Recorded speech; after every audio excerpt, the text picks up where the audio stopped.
Hello students, I am your EVS teacher Tanwar Poonam and today I am going to explain the chapter number 9 Land. So here is the story of Magan Bhai. After taking his dinner sat for watching TV. The baby Jill came running to him. She said, "Grandfather, tell me a story." मगन भाई ये जो है वो जिल के दादाजी हैं। जब वो बैठकर टीवी देख रहे थे आफ्टर अ डिनर तो जिल दौड़ते हुए उनके पास आई और उनसे कहने लगी कि आप मुझे एक स्टोरी सुनाएं। Which story do you want to listen grandfather asked. उसके दादाजी ने उससे पूछा कि तुम कौन सी स्टोरी सुनना चाहती हो।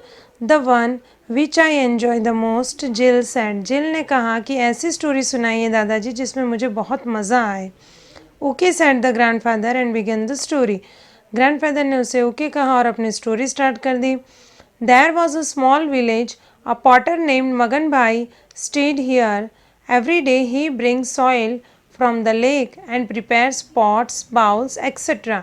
तो उन्होंने ये जो स्टोरी शुरू की है वो एक पॉटर यानी कि एक कुम्हार की कहानी है जो कि एक छोटे से गांव में रहता था और वो रोज़ क्या करता था, रोज़ अपने मटके वगैरह बनाने के लिए, मिट्टी के बाउल बनाने के लिए मिट्टी लाता था, वो भी लेक के किनारे से, और उससे अपने पॉट्स बनाता था। One day he prepared a small pot. एक दिन उसने एक छोटा पॉट बनाया। ही पेंटेड इट कलरफुल, और उस पर खूब अच्छे से कलर भरे। The pot looked very beautiful now, और इस तरह से अब वो पॉट बड़ा ही सुंदर लगने लगा था। He kept the pot in his shop for sale, और फिर उसने उस पॉट को अपनी शॉप में सेल के लिए रख लिया। द नेक्स्ट डे रमेश भाई was passing near by his shop. एक दिन जब दूसरे ही दिन जब मगन भाई वहाँ से उसकी दुकान के पास से गुजर रहे थे, he saw the pot and immediately purchase it. तो उन्होंने उस पॉट को देखा और उन्होंने तुरंत ही उस पॉट को खरीद लिया। हिज डॉटर Bindiya became extremely happy after seeing this small pot in Ramesh bhai's hand. उनकी छोटी बेटी जिसका नाम था बिंदिया, उनके हाथ में इस पॉट को देखकर बड़ी ही खुशी हो गई। She said papa I will fill water in this small pot. उसने कहा कि मैं इस छोटे घड़े में पानी भरूंगी। ओके सेड रमेश भाई ने कहा ठीक है। Now every day Bindiya fills water using this small pot. और फिर हर रोज़ बिंदिया उस छोटे से घड़े में पानी भरा करती थी। One day the pot slipped from her hand. एक दिन वो पॉट उसके हाथ से गिर गया and it fell down and broken into pieces, और गिरकर टुकड़ों में बट गया। Heart broken Bindiya collect the pieces and kept them behind the house. इस तरह से ये पॉट टूट जाने की वजह से बिंदिया का उसका दिल बहुत टूट गया, बट फिर भी उसने उन सारे पीसेस को कलेक्ट किया और घर के पीछे डालकर आई। The grandfather asked, now tell me dear, what would happen to this pieces. तो दादाजी ने फिर उस जिल से पूछा कि क्या तुम मुझे बता सकती हो कि उन टुकड़ों का क्या हुआ होगा फिर। Some girls like me must have use them for playing games, reply Jill. Jill ने कहा कि कुछ लड़कियां मेरी तरह उनके पॉट्स के जो भी टुकड़े हैं उनका यूज़ करेगी गेम्स खेलने के लिए। You are correct, these pieces are mixed again with the soil. तो फिर दादाजी ने कहा कि हाँ तुम सही कह रही हो, ये जो मिट्टी के टुकड़े हैं वो वापस से मिट्टी में ही मिल जाएंगे और फिर से सॉइल बन जाएंगे। Hearing this, confused Jill asked, "What other things get mixed in the soil?" ये सुनकर जिल थोड़ा कंफ्यूज हो गई कि दादाजी और कौन कौन सी चीज़ें हैं जो वापस मिट्टी में मिल जाती हैं। हम यहाँ पर जा रहे हैं ये एक एक्टिविटी करने ताकि आपको पता चले कि कौन कौन सी मिट्टी में कौन कौन सी चीज़ें होती हैं और वो कौन कौन सी चीज़ें हमें वापस से मिट्टी में ही मिल जाती हैं। So students, what do we need? हमें इस एक्टिविटी के लिए क्या चाहिए? A spade, sieve for sieving wheat flour, thin cotton cloths, lumps of soil. यानी कि हमें एक खुदाल, छोटी खुदाल चाहिए, एक छलनी चाहिए जिससे हम गेहूँ छान सकें, एक दूसरी छलनी चाहिए जिससे हम गेहूँ का आटा छानते हैं, and a thin cotton cloth, एक पतला सा कॉटन का कपड़ा, एंड लम्प्स ऑफ सॉइल, थोड़ा सा मिट्टी का ढेर। What to do? अब हमें करना क्या है? Take one lump of soil, turn it into small particle size. आप मिट्टी का एक ढेर लीजिए और उसे छोटे छोटे पार्ट में डिवाइड कर दीजिए। Sieve it through the wheat sieving sieve, और फिर उसे गेहूँ छानने की चालनी से आप छान लीजिए। What is left in the सीव, observe it and note. अब आप ध्यान से देखिए कि आपकी उस छलनी में क्या बचा है। Keep the component left in the सीव separately, और उस सीव में जो भी कंपोनेंट्स बचे हैं उनको अच्छे से निकाल कर साइड पे रखिए। So here is the question, what is left in the सीव, उस सीव में क्या बचा जब आपने उसे छाना तो the small stones are left in the sieve, छोटे छोटे पत्थर के टुकड़े उसमें बच गए। And what is sieved out of sieve, other components of soil get sieved out, उस मिट्टी में बाकी के जो भी कण मिले हुए थे वो सारे उस सीव, उस छलनी से निकल कर नीचे पहुंच गए। So students, after that collect the sieved part and sieve it with the sieve used for sieving floor। यानी जो भी मिट्टी उस छलनी से निकल कर बाहर आ गई थी उस मिट्टी को आपको फिर से ऐसी छलनी लेनी है जिससे हम गेहूं का आटा छानते हैं और उसे फिर से उसमें से सीव करना है। What is left in the sieve, observe.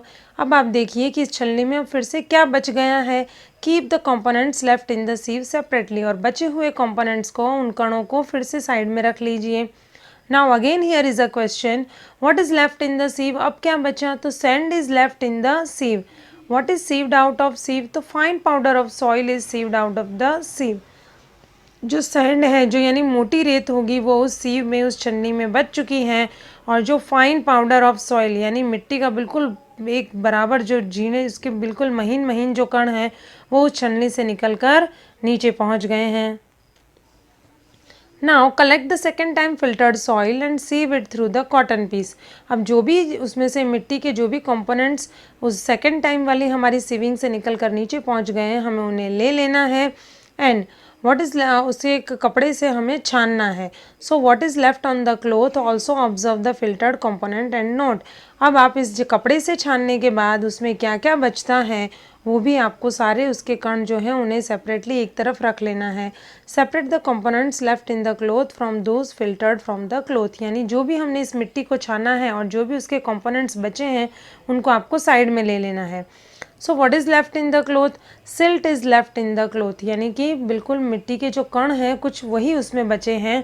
And what is sieved out, तो the fine powder of soil is filtered out of the cloth, यानी कि बिल्कुल छोटे छोटे कणों में बिल्कुल फाइन, एकदम बिल्कुल महीन ऐसी जो मिट्टी है वो छनकर उससे नीचे पहुंच चुकी है। Now students, here is the one more activity, what do we need, हमें क्या क्या चाहिए इस एक्टिविटी करने के लिए। हमने पिछली जो एक्टिविटी की उससे आपको पता चलेगा कि मिट्टी में कौन कौन से और कितने कितने कण मिले हुए होते हैं, यानी how to make the soil, यानी सॉइल किस तरह से बना हुआ है। Now here is the next activity, what do we need, हमें क्या क्या चाहिए। तो ट्रांसपेरेंट प्लास्टिक बैग चाहिए, ट्रांसपेरेंट ग्लास पैड चाहिए, लंप ऑफ सॉइल चाहिए और थ्रेड चाहिए, यानी कि प्लास्टिक की थैली चाहिए, कांच का एक ट्रांसपेरेंट ग्लास चाहिए, एक छोटी सी खुदाल चाहिए, थोड़ा मिट्टी का ढेर चाहिए और थोड़ा धागा भी चाहिए।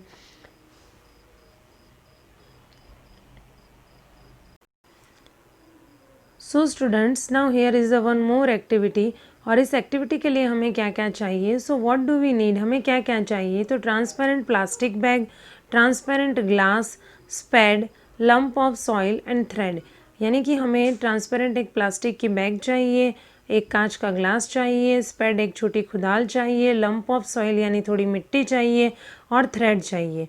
व्हाट विल यू डू, आपको करना क्या है। तो bring 3-4 lumps of soil from the nearby farm from 1 feet depth by digging with spade, यानी कि आपको लेना है 2 से 3 यानी लंप ऑफ सॉइल, यानी थोड़ा मिट्टी का ढेर, आपको थोड़ी ज़्यादा ऐसे प्रमाण में आपको मिट्टी चाहिए।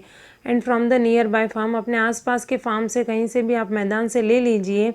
आपको क्या करना है, from 1 feet depth by digging with spade, एक छोटी सी स्पैड लेना है और 1 फीट जितना खोद कर नीचे से मिट्टी निकालनी है। Keep 1-2 lump of soil in the transparent plastic bag and tie its mouth with thread. अब आपको क्या करना है कि एक प्लास्टिक की थैली लेनी है, उसके अंदर थोड़ी मिट्टी डालनी है एंड उसके मुंह को आपको धागे से बांध देना है। Now keep the plastic bag in sunlight for some time, और अब इस प्लास्टिक की थैली को आपको कुछ देर के लिए सूरज की धूप में रख देना है। After some time bring it to the class and observe, और फिर इसे आपको अपनी क्लास में, बट अभी क्लास में तो हम हैं नहीं, तो आप अपने घर के अंदर लाकर उसे रख लीजिए और देखिए कि उसमें क्या होता है। सो व्हाट टू ऑब्जर्व, आपने क्या देखा? The inner wall of the plastic bag, आपको कहाँ देखना है? उस प्लास्टिक बैग के अंदर की तरफ आपको देखना है। व्हाट डिड यू ऑब्जर्व, तो देखिए आपको क्या देखने को मिलेगा? Tiny water droplets are visible, आपको छोटे छोटे पानी की बूंदें दिखाई देंगी। Because the moisture present in the lump evaporates due to the heat of sunlight, क्योंकि मिट्टी में जो भी नमी थी, जो भी मॉइस्चर था, वो धूप की वजह से, सूरज की गर्मी की वजह से वो इवोपरेट होकर पानी की बूंदों में, वाटर ड्रॉपलेट्स में कन्वर्ट हो जाता है। तो इसलिए आपको उस प्लास्टिक बैग पर छोटी छोटी पानी की बूंदें दिखाई देंगी।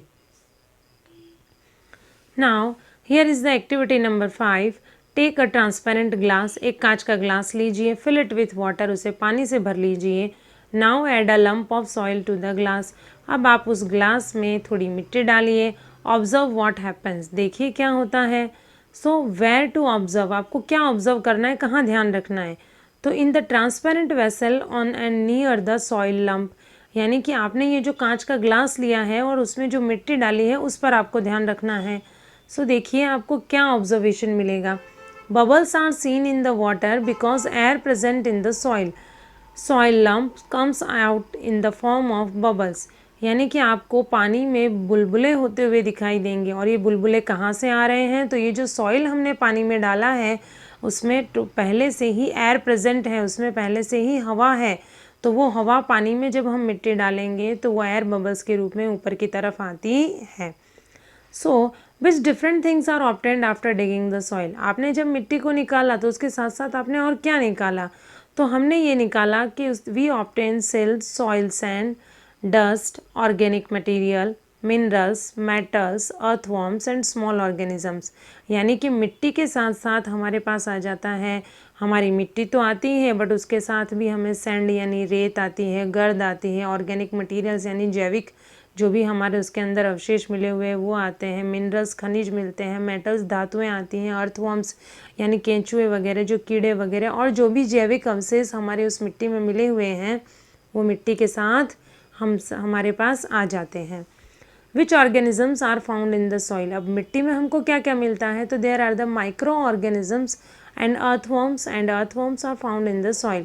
तो आपको वहाँ पर इसी तरह से अर्थवॉर्म्स यानी केंचुए वगैरह, माइक्रो ऑर्गेनिजम्स यानी जैविक अवशेषों के छोटे छोटे कण वगैरह आपको मिलेंगे। Which different components of soil can be seen separately, soil के कौन कौन से कंपोनेंट्स हैं जिनको आप अलग कर कर देख सकते हैं? तो they are the different soil like stones, coarse sand, fine sand, silt and soil, यानी कि आप मिट्टी में देखेंगे तो आपको अलग अलग रेत के कण दिखाई देंगे, फाइन सैंड बिल्कुल महीन मिट्टी आपको दिखाई देगी, सिल्ट गर्द वगैरह दिखाई देगी, और इस तरह से ये सारी चीज़ें जब आप सॉइल को सेपरेट करते हैं तो आपको दिखाई देंगी। Now here is the components of soil, कि सॉइल में हमें क्या क्या मिलता है? तो there are the two parts, one is a biotic components and second is a abiotic components. तो बायोटिक कंपोनेंट्स हैं जैविक कंपोनेंट्स यानी जैविक कण जो हमें मिट्टी के साथ मिलते हैं, और एबायोटिक को कहा जाता है कि अजैविक, जिसमें जो जीव के द्वारा नहीं बना हुआ है। तो बायोटिक कंपोनेंट्स में देखिए microorganisms, excreta of animals, leaves, remains of dead organisms, birds, feather, यानी ये सारी चीज़ें हमें बायोटिक कंपोनेंट्स में मिलेगी। ये मतलब these things are called biotic components. और जबकि और भी बाकी की जो चीज़ें हैं जैसे कि stone, sand, mud and silt, यानी कि ये सारी चीज़ें हैं एबायोटिक। ये दोनों चीज़ें हमें सॉइल से मिलती हैं, ये दोनों चीज़ें सॉइल में प्रेजेंट होती हैं। So students now you have to do this homework with yourself, okay. तो आपको आपके आसपास के एरिया से थोड़ी मिट्टी लेनी है और उसमें कौन सा कलर है, वो कहाँ से आपने ली है, नदी से ली है, किसी लेक से ली है, फील्ड से ली है, या फिर आपने जहाँ से भी गार्डन वगैरह से ली है तो उसका कलर कैसा है, अमाउंट ऑफ पेबल्स यानी उसमें कितने पत्थर के कण हैं, अमाउंट ऑफ सैंड उसमें रेत किस मात्रा में आपको दिखाई दे रही है, अमाउंट ऑफ क्ले मिट्टी, amount of loam, amount of organism matter, type of soil based on its components, यानी कि वो किस तरह की मिट्टी है, सैंडी सॉइल है, क्लेई सॉइल है या लूमी सॉइल है। तो you have to try this chart to complete in your homework. Now based on the colour of the soil and based on the components of the soil. अब यहाँ पे हम दो चीज़ें सीखने जा रहे हैं कि सॉइल के कलर के अकॉर्डिंग आप उसको किस तरह से फाइंड करेंगे, और the next thing is the basis of its components, कि उसमें कौन कौन से कण, कौन कौन से अवशेष मिले हुए हैं। तो types of soil on the basis of colour, सबसे पहले हम कलर के अकॉर्डिंग देखते हैं। तो generally the soil can be classified on the basis of its colour. Mostly लोग सॉइल के कलर के ऊपर से ही अंदाज़ा लगाते हैं कि ये कौन सा सॉइल है। Soil which is red in colour is known as a red soil. जिस मिट्टी का कलर लाल होता है उसे लाल मिट्टी के नाम से जाना जाता है। इफ़ ब्लैक इन कलर, अगर वो काली है तो उसे काली मिट्टी के नाम से जाना जाता है। अगर वो ब्राउन है तो उसे ब्राउन मिट्टी के नाम से जाना जाता है। Types of soil on the basis of its components. अब now the first thing is the sandy soil. The soil having large amount of sand particles is known as a sandy soil. ऐसी मिट्टी जिसमें ज़्यादातर मात्रा में आपको sand, रेत के कण ज़्यादा मिलते हैं, तो it's called Sandy soil. And the particles of such type of soil get separated easily.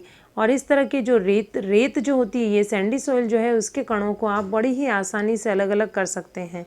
The soil ड्राइज soon after the rain. बारिश के बाद ये मिट्टी बहुत जल्दी सूख भी जाती है। The next thing is clayey soil. The soil having large amount of clay particles is slippery. तो ये जो क्लेई सॉइल है, जिसे हम काली मिट्टी भी कह सकते हैं, तो इसके जो पार्टिकल्स हैं वो बड़े ही चिपचिपे होते हैं। During rain the soil becomes sticky and slippery. बारिश के दिनों में ये मिट्टी बड़ी ही चिकनी और चिपचिपी हो जाती है। In dry season the soil becomes very hard. और जब सूखा मौसम होता है तो ये मिट्टी बहुत ही कड़क हो जाती है और इसमें दरारें दिखाई देती हैं। Alluvial soil. The soil having large amount of organic matter is known as a alluvial soil. ऐसा सॉइल जिसमें बहुत अधिक मात्रा में जैविक अवशेष मिले हुए होते हैं, उसे एल्यूवियल सॉइल के नाम से जाना जाता है। And this soil is very fertile. What are the different types of soil. तो बच्चों, हमने अभी तक जो भी पढ़ा उसमें मोस्टली हमने 3 टाइप्स के सॉइल पढ़े। The first is a sandy soil, second is a clayey soil, third is a alluvial soil. Okay, so on which type of soil water is not seen after it rain. बारिश होने के बाद कौन सी मिट्टी में आपको पानी की मात्रा नहीं दिखाई देगी। तो no water is seen on a sandy soil after it rains. बारिश के बाद आपको सैंडी सॉइल में पानी की मात्रा दिखाई नहीं देगी, क्योंकि वो टोटली ड्राई हो जाती है। Which type of soil become sticky and slippery after it rains. बारिश के बाद कौन सी मिट्टी है जो स्टिकी, चिपचिपी और स्लिपरी हो जाती है। तो this is the clayey soil. Which type of soil is more fertile. सबसे ज़्यादा फर्टिलिटी कौन से सॉइल की है, तो इट्स अ एल्यूवियल सॉइल।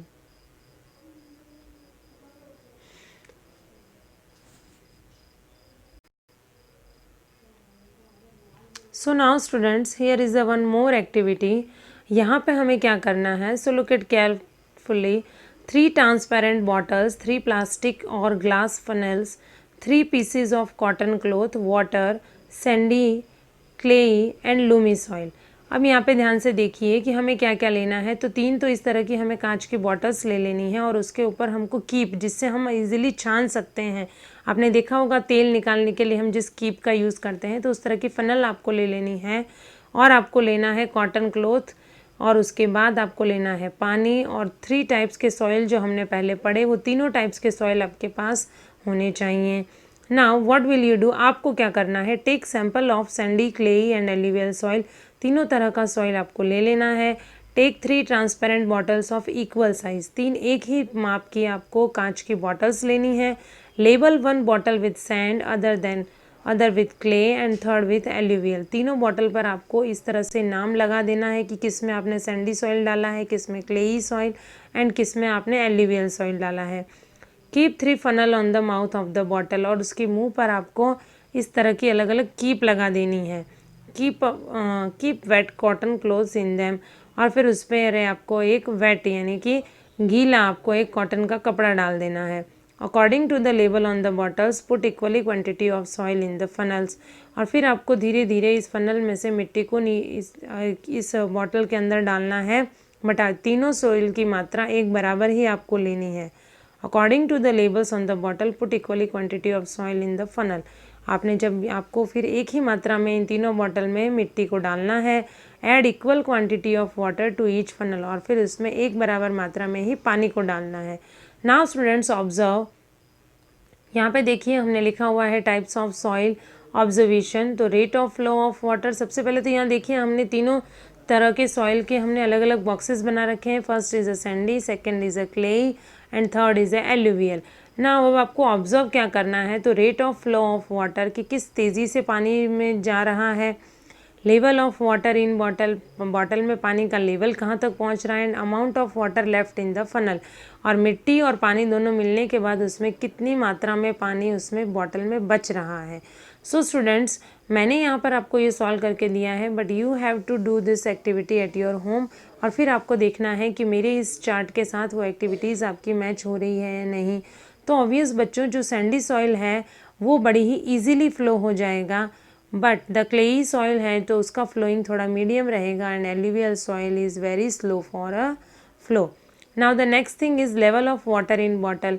पानी में मिट्टी डालने के बाद उसका लेवल क्या रहेगा, level of water in bottle. तो पहले में आपको ज़्यादा पानी दिखाई देगा, दूसरे में मीडियम दिखाई देगा, एंड थर्ड में लेस, बहुत ही कम मात्रा में दिखाई देगा। और कुछ देर के बाद आप देखेंगे तो फनल में कितना पानी बचा हुआ है, amount of water left in the funnel. तो जो सैंडी सॉइल है उसमें बहुत ही कम मात्रा में आपको पानी दिखाई देगा, क्लेई सॉइल में आपको मीडियम रहेगा, बट एल्यूवियल सॉइल में मोर रहेगा। Now students, the capacity of the soil to hold water for a longer period is known is water holding capacity of the soil। यानी पानी को, ये जो मिट्टी है हमारी, ये जो पानी को रोकने की उसकी जो क्षमता है वो वो सारे सॉइल की अलग अलग होती है। The capacity of the soil to drain out water is known as a water draining capacity of the soil. मिट्टी पर जब पानी गिरता है तो वो पानी को कितनी देर तक होल्ड करती है या फिर उसे बह जाने देती है, तो this is called the draining capacity of the soil. Different soils have different water holding and water draining capacity.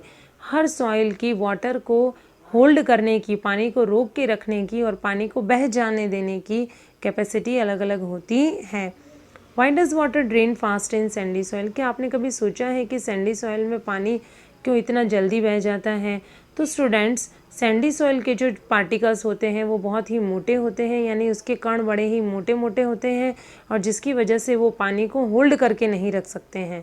And why does water drain slowly in clayey soil. जो काली मिट्टी हम जो बोलते हैं, जिसे क्लेई सॉइल बोलते हैं हम, उसमें से पानी, वाटर ड्रेन स्लोली, बहुत धीरे धीरे मात्रा में जाता है, क्योंकि उसके पार्टिकल्स काफ़ी स्मॉल होते हैं और उनकी वाटर होल्डिंग कैपेसिटी ज़्यादा होती है। Why is more water stored in alluvial soil. सबसे अधिक जो आप कहेंगे तो alluvial soil, it's holding capacity is so more. तो आपको देखा कि जो क्लेई एल्यूवियल सॉइल जो होगा वो बहुत ही फर्टाइल भी इसी वजह से होता है, क्योंकि उसकी वाटर होल्डिंग कैपेसिटी सबसे ज़्यादा होती है। सो now students, here is a one more homework. आपको इस तरह से यहाँ पे देखिए एक चार्ट दिया गया है, और सर्कल के अंदर आपको यहाँ पे डिफरेंट एरियाज़ में आपको दिखाई देगा कि किस तरह से सॉइल पूरा फॉर्मेशन हुआ है। तो देखिए कि जिस तरह से फर्स्ट वाले चार्ट में आपको दिखाई देगा कि सैंड में कौन कौन से पार्टिकल्स हैं, second is a silt and third is a clayey soil.